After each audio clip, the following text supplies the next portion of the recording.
Hi hello എല്ലാവർക്കും നമസ്കാരം. Lucifer second Empuraan ഈ പേര് മലയാളികൾക്ക് അധികം പരിചയപ്പെടുത്തി തരേണ്ട കാര്യമില്ല. വർഷങ്ങളായുള്ള കാത്തിരിപ്പാണ്. വൻ പ്രതീക്ഷയായിരുന്നു മലയാളികൾക്ക്, മലയാള സിനിമ പ്രേമികൾക്ക് എംപുരാൻ എന്നുള്ള പേര്. മലയാളം കണ്ട ഏറ്റവും വലിയ സിനിമ. നമ്മളെ ഈ പുരാണം, ചരിത്രം ഇങ്ങനെയുള്ള സിനിമകളെല്ലാം മലയാളത്തിൽ പഴശ്ശിരാജ, ഉർമി അങ്ങനെയുള്ള സിനിമകളൊക്കെ വന്നിട്ടുണ്ട്.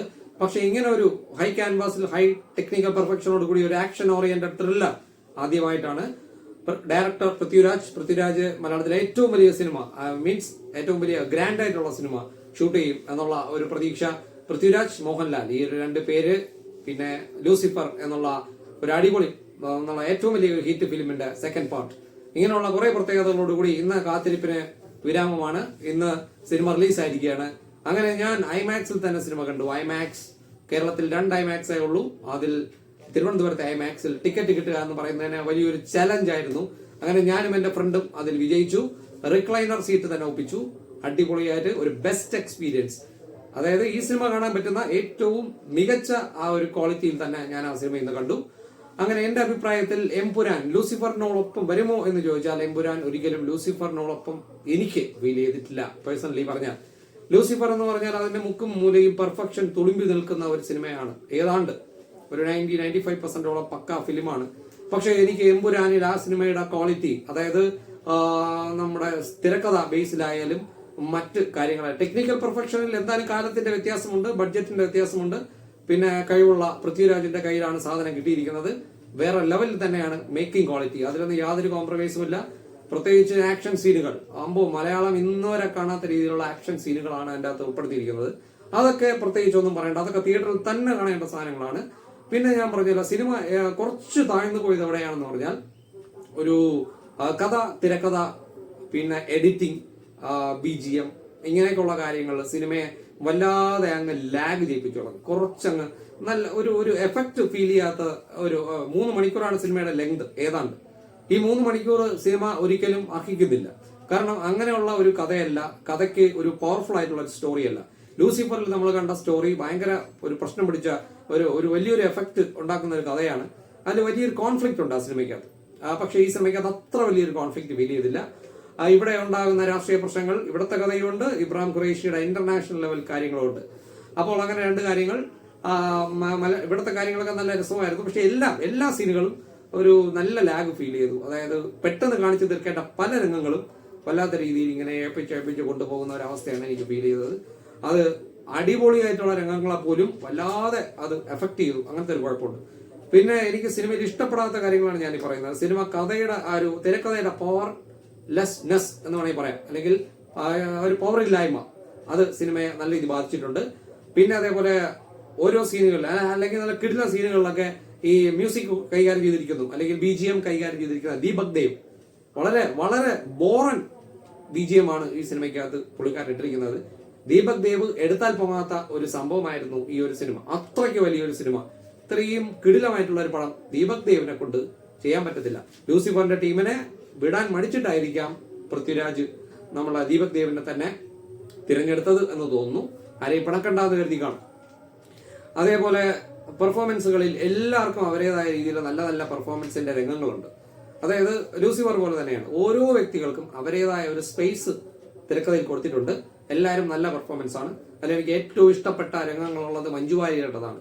മഞ്ജു വാര്യർ ചെറിയതാണെങ്കിലും നല്ല ഡയലോഗ് പറഞ്ഞാൽ പഞ്ച് തന്നെയാണ്. ഈവൻ മോഹൻലാലിന് പോലും അത്രയ്ക്ക് പഞ്ച് എനിക്ക് ഫീൽ ചെയ്തില്ല. മഞ്ജു വാര്യറുടെ ചില സീൻസ് ഉണ്ട്, മഞ്ജു വാര്യറിന് വേണ്ടി മാത്രം ഉണ്ടാക്കിയിരിക്കുന്ന കുറച്ച് രംഗങ്ങളുണ്ട്. അതൊക്കെ കലക്കനായിരുന്നു. ഉള്ളതിൽ ഏറ്റവും കൂടുതൽ സംഭവങ്ങളായിരുന്നു. പിന്നെ കഥാപാത്രങ്ങളിൽ എടുത്താൽ പോകാത്ത ക്യാരക്ടർ കൈകാര്യം ചെയ്തിരിക്കുന്നത് മറ്റാരുമല്ല, നമ്മുടെ മോഹൻലാൽ തന്നെയാണ്. മോഹൻലാലിന് ഈ പ്രായത്തിൽ ഇബ്രാഹിം ഖുറൈഷി ആയിട്ട് ഇത്രയും പവർഫുൾ ആയിട്ടുള്ള ആ ഒരു കഥാപാത്രം അഭിനയിച്ച് പ്രതിഫലിപ്പിക്കാൻ പറ്റുന്നില്ല. അദ്ദേഹത്തിന് താങ്ങുന്നില്ല, അതാണ് സംഭവം. അദ്ദേഹത്തിന്റെ ശാരീരികാവസ്ഥയും പ്രായവും അതിനെ വല്ലാതെ ബാധിച്ചിട്ടുണ്ട്. അത് എനിക്ക് നല്ലവണ്ണം തോന്നി. പിന്നെ ഡയലോഗ് ഡെലിവറിയൊക്കെ എന്റെ കണ്ണിൽ മോശമാണ്. കാരണം അച്ചടി ഭാഷയുടെ അതിപ്രസരമാണ്. ഈ തനി ഫോർമൽ ലാംഗ്വേജ് ആണ് ഉപയോഗിക്കുന്നത്. ഏറ്റവും പ്രിയപ്പെട്ട സഹോദരിയോടും സഹോദരനോടും മറ്റേ പള്ളിയിലച്ഛനോടും ഫാസിലിനോടും ഒക്കെ സംസാരിക്കുന്നത് എല്ലാം അച്ചടി, എല്ലാവരോടും ഒരേപോലെ ഇങ്ങനെ അച്ചടി ഭാഷ ആണ്, വാർത്ത വായിക്കുന്ന പോലെയാണ് സംസാരിക്കുന്നത്. അതൊക്കെ കുറച്ച് ഇതായി പോയി. പിന്നെ ദീപക് ദേവിന്റെ മ്യൂസിക്, പിന്നെ ഈ എഡിറ്റിംഗ് ആണ് സിനിമ ഏറ്റവും കൂടുതൽ ലാഗ് ചെയ്യിപ്പിച്ചത്. പല രംഗങ്ങളെയും ആവശ്യമില്ലാതെ ഇങ്ങനെ കട്ടിങ്ങും, ആവശ്യം ഉള്ളിടത്ത് കട്ടിങ് ഇല്ല, ആവശ്യമില്ലാത്തടത്ത് കട്ടിങ്. ഫൈനലിൽ ഒരു അടിപൊളി സ്റ്റണ്ടൊക്കെ സെറ്റാക്കി വെച്ചിട്ടുണ്ട്. പരമ ബോറായിരുന്നു. നമ്മളെ ലൂസിഫറിലെ കടവുളെ പോലെ ആ ഒരു സ്റ്റണ്ടൊക്കെ ഉണ്ടല്ലോ, അതിന്റെയൊക്കെ ഒരു 1/3 നിലവാരമില്ലാത്ത, എന്റർടൈനിങ് അല്ലാത്ത രീതിയിലുള്ള സ്റ്റണ്ടായിരുന്നു അവസാനമൊക്കെ ഉള്ളത്. മൊത്തത്തിൽ എമ്പുരാൻ കണ്ടിറങ്ങിയപ്പോ എനിക്ക് അത്ര ഒരു ഗുമ്മ് തോന്നിയില്ല. പക്ഷെ അതിൽ കിടില രംഗങ്ങളുണ്ട്.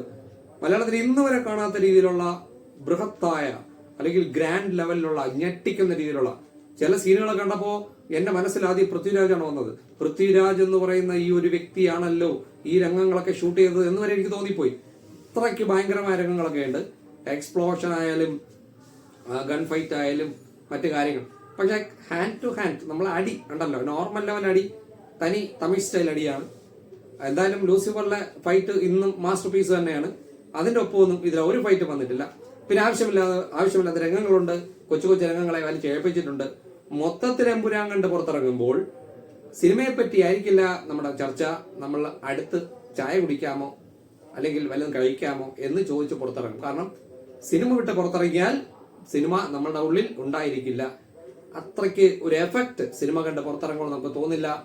അത് തിരക്കഥയുടെയും ഒക്കെ ഒരു ചെറിയൊരു ഇതാണ്. തിരക്കഥയും ഈ ഒരു എഡിറ്റിങ്ങിന്റെയൊക്കെ സംവിധാനത്തിൽ ഞാൻ യാതൊരു കുറ്റവും പറയില്ല. വളരെ നീറ്റായിട്ട് പൃഥ്വിരാജ് ചെയ്തിട്ടുണ്ട്. പുള്ളിക്കാരന് ഒരു കയ്യടി അല്ല, ഒരു ഹാറ്റ്സ് ഓഫ് തന്നെ കൊടുക്കാം നമുക്ക്. അങ്ങനത്തെ ഒരു വർക്കാണ് എൻ്റെ ചെയ്തിരിക്കുന്നത്. പുറത്തിറങ്ങുമ്പോൾ എമ്പുരാൻ നിങ്ങളെ തിയേറ്ററിന്റെ പുറത്തേക്ക് ഫോളോ ചെയ്യില്ല. അത് ഒരു ഇതാണ്. പക്ഷെ സിനിമ എന്ന് പറഞ്ഞാൽ തീർച്ചയായും വിജയിക്കേണ്ട ഒരു സിനിമയാണ്, തീർച്ചയായും അപ്രീഷിയേറ്റ് ചെയ്യേണ്ട ഒരു സിനിമയാണ്. മലയാളത്തിൽ ദ വൺ ആൻഡ് ഓൺലി ഇതുവരെ വന്നിട്ടുള്ളതിൽ ഇതുപോലൊരു തിയേറ്ററിക്കൽ എക്സ്പീരിയൻസ് കിട്ടത്തില്ല. അത് ഞാൻ ഉറപ്പ് പറയാം. എല്ലാവരും കാണണം. പിന്നെ പ്രത്യേകിച്ച് കുടുംബ പ്രേക്ഷകരുടെ കാര്യം പറഞ്ഞാൽ സ്ത്രീകൾക്ക് ഇഷ്ടപ്പെടാൻ മാത്രം ഈ സിനിമയ്ക്കകത്ത് ഒന്നുമില്ല. ഒരിക്കലും പൊതുവെ സ്ത്രീകളുടെ സ്വഭാവം വെച്ച് ഈ ഒരു സിനിമ അത്രയ്ക്ക് അങ്ങ് ഇഷ്ടപ്പെടാൻ ചാൻസ് ഇല്ല. എങ്കിലും എല്ലാവരും കുടുംബസമയം തന്നെ പോകണം. തീർച്ചയായും അംഗീകരിക്കപ്പെടേണ്ട, വിജയിക്കേണ്ട ഒരു സിനിമയാണ്. മലയാളത്തിലെ ഇത്രയും വലിയൊരു അറ്റംപ്റ്റ് ആണ്, ചലഞ്ചിങ് ആയിട്ടുള്ള അറ്റംപ്റ്റ് ആണ്. നമുക്ക് ഏത് ഭാഷയുടെ മുമ്പിലും കൊണ്ട് നിർത്താം ഈ സിനിമ. തമിഴ് ആയാലും ഹിന്ദി ആയാലും എന്തിന്, ഈവൻ ഹോളിവുഡിൽ വരെ ചില രംഗങ്ങൾ കൊണ്ട് നമുക്ക് ധൈര്യമായിട്ട് കൊണ്ടുപോയിക്കാം. മലയാളത്തിലും ഇതുപോലൊരു സിനിമയുണ്ടോ, അതിലൊന്നും യാതൊരു മടിയും വേണ്ട. അപ്പോ എല്ലാവരും must watch Empuraan from theatres.